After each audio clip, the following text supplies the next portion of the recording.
Hey everyone, today we are going to be looking at the history of returns from 1900 to 2000. And so let's begin. So we're stepping back from a lot of numbers and a lot of theory, and in this lesson it's going to be a bit of a history perspective, right? The teacher brings in the TV, brings in a DVD, and it's a history lesson. But it's also very interesting because you learn so much about how things work. And then you ask yourself, so is it actually happening? Are these things actually happening in real life? And in this lesson, we're going to actually investigate. Not investigate, we're going to see that yes, these things are happening. So, in this history lesson, we're going to be asking ourselves, how have investments how have investments historically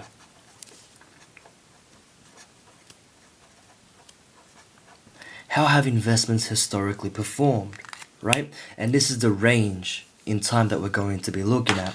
So if you're a person and you made an investment at this particular year, how would it have performed at the end of this year?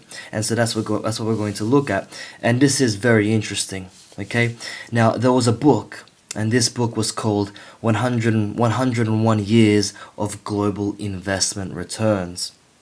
I don't remember the authors, but if you look it up, this book has some very interesting facts and graphs. Now, in this particular book, it investigated the performance, or should I say, the historical performance of four things. The first was equities. Second was bonds, government bonds. Cash.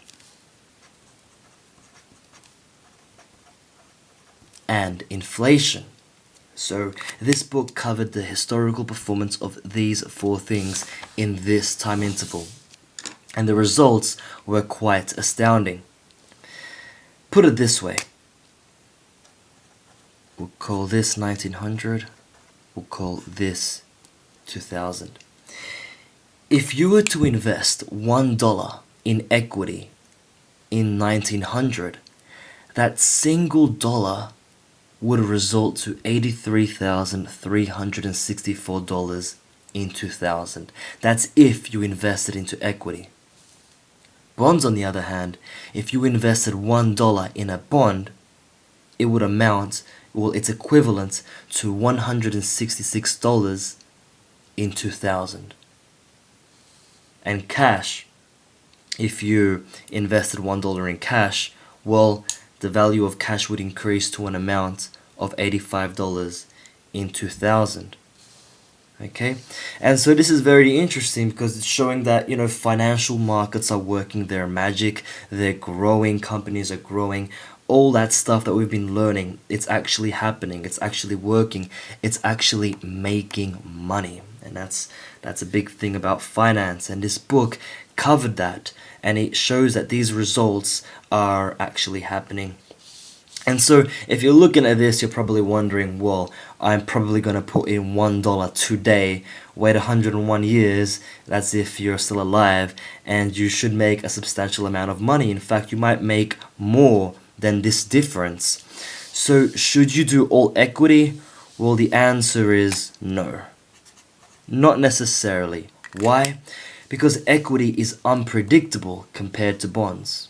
Okay, one might say, hey, you know what, I might instead invest in bonds because bonds is still making an amount, a quite large amount for $1, right? And it's more predictable relative to equity.